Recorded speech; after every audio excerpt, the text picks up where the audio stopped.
Well, howdy there, DBF family. On today's video, we're going to take this broken dirt bike case and see if we can repair it. That way, we don't have to try to find a new one. Yeah, check that out. Not good.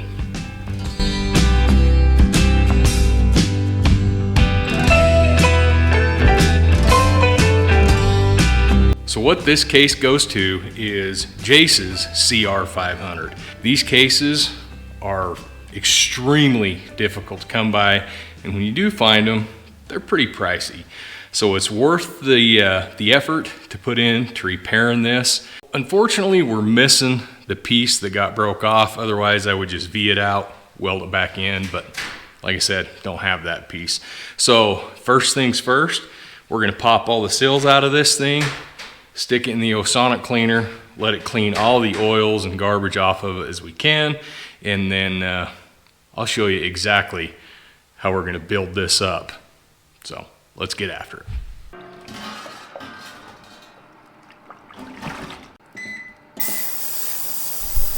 Gonna let that do its thing, get all the much grease out of the aluminum as possible while I'm turning down this insert to go inside the cases.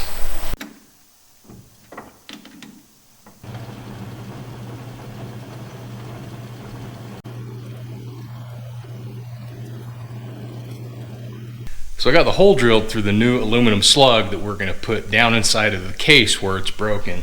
So now all I got to do is I've got to just turn down this outer edge right here to that measurement that we measured earlier, so that fits down inside the slug permanently. So I'm going to spend some more time on the lathe right here and just basically just spin things, cut them until they're the right size. I'm no machinist at any rate. I mean, don't even pretend to know what I'm doing, but I can put things in the lathe, spin it, and cut them down. Usually go too far, but you know, I'm just not that good at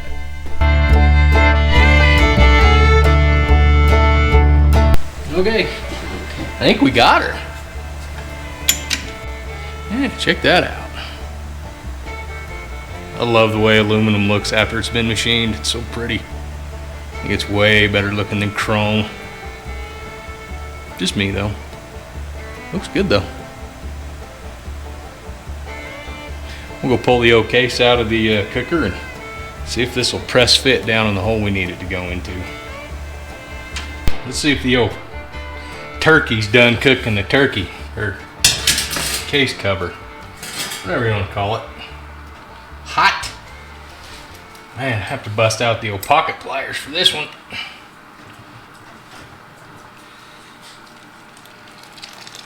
She's warmish.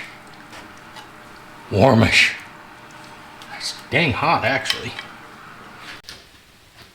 Hot.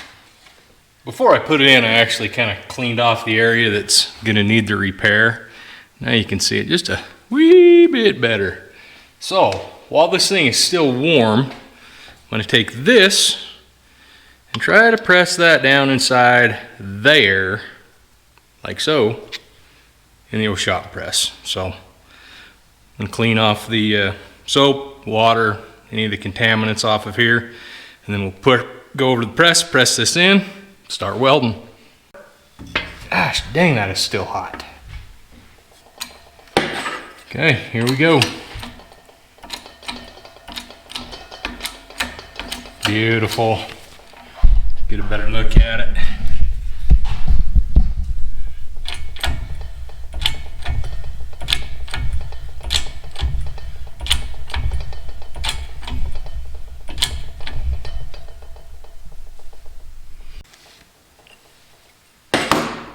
The old Vevor garage press. This thing works awesome.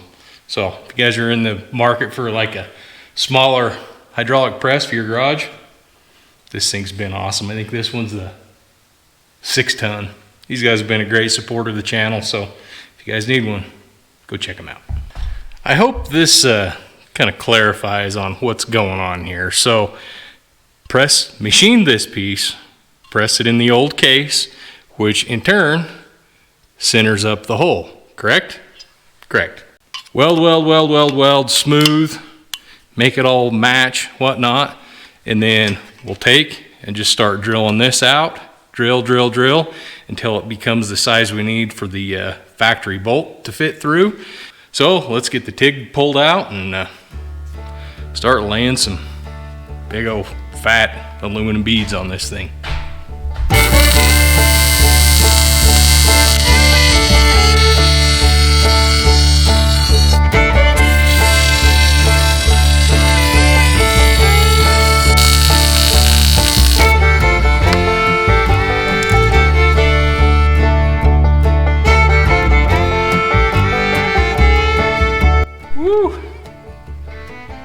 She's hot.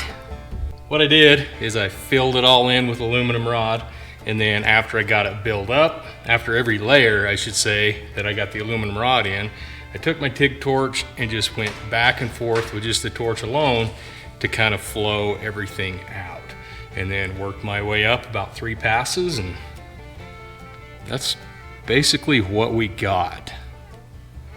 So next step is I'm going to take flat file, buffers, whatever it takes, and I'm going to reshape this weld. So I'm actually going to take a lot of the weld off to match this profile of the cases, and then we'll start drilling this out to the factory size bolt hole and get rid of this piece, and this case is absolutely fixed. Some of you may be asking, what about the bearing? Why did you leave the bearings in there? Because this case is so stinking hot. Without the bearings in there, I fear that it will actually warp the case because of the heat. So leave the bearings in it. Gonna replace them anyways when we build this motor in a couple weeks, so not gonna hurt anything. Gonna save ourselves a little trouble. If anybody needs me in the next 3 to 7 days, this is where I'll be.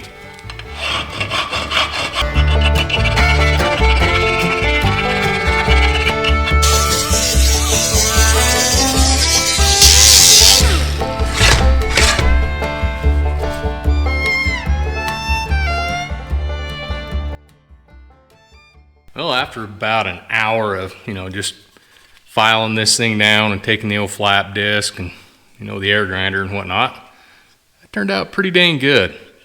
Now, we just need to get rid of this top piece right there. So, before we drill the center out, to get rid of this top piece, I'm going to take a 7/8 hole saw, and I've wrapped just a little bit of old school Gorilla tape on it to kind of shim it up. Take my drill, we're just going to cut through that on the outer edge, which will actually cut just a little bit of weld into that right there. And then when I'm all said and done with that, then I can go through, drill all the way out to the proper size on the center hole, and this piece should just pop off and have a nice clean factory surface that's even with the old piece right there. So I'm gonna get the old drill fired up, see if we can get this outer piece drilled off to that lip right there where the factory mount is.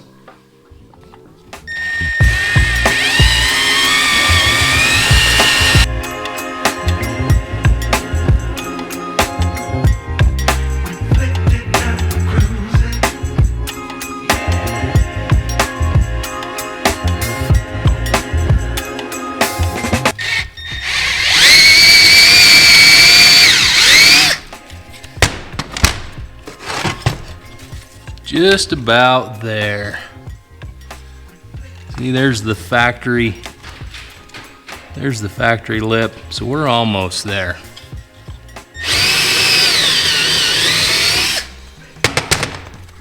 It's time to start stepping this hole up.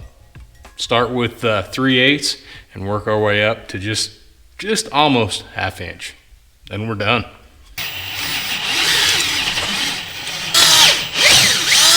So basically what we're doing is we're removing that inner sleeve that I pressed into this piece here. So like I said, start small, work our way up. Time we get done, this piece will just disappear and it'll leave us the perfect factory size hole.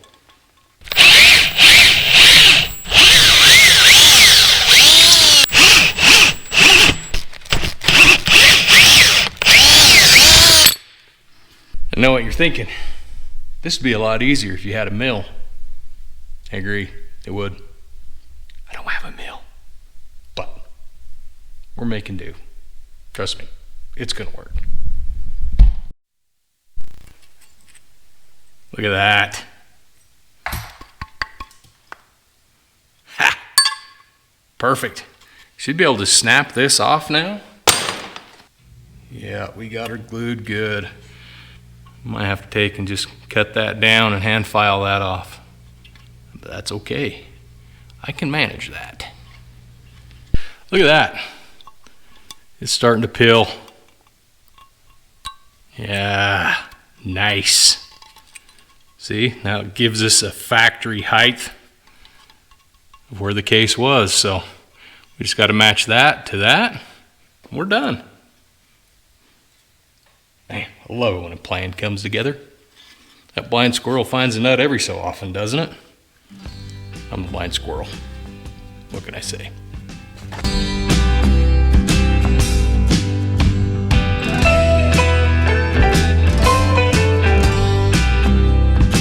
Well, there you have it.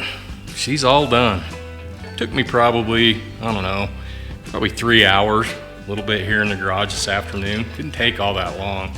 But this thing's ready for some Cerakote or some paint or whatever we decide to do to actually clean and coat the bottom end of this motor. Like I said earlier, this motor goes to a CR500 that's going to be an upcoming project for Jace here in the next couple weeks. So he doesn't quite know that, I'm putting this together yet. So I'm going to go ahead, clean up the other engine parts that are going on this bike, and we're going to start putting this motor together, nights after work and whatnot. But the motorcycle that this motor is going into has a interesting history, but we're going to get Jace on a newer bike, so one he's riding's gonna die one of these days. We've got the parts, so we might as well just put it together. So that being said, make sure you guys are subscribed so you don't miss any of it, and we'll catch you all next time. Yeah, that turned out good. Factory.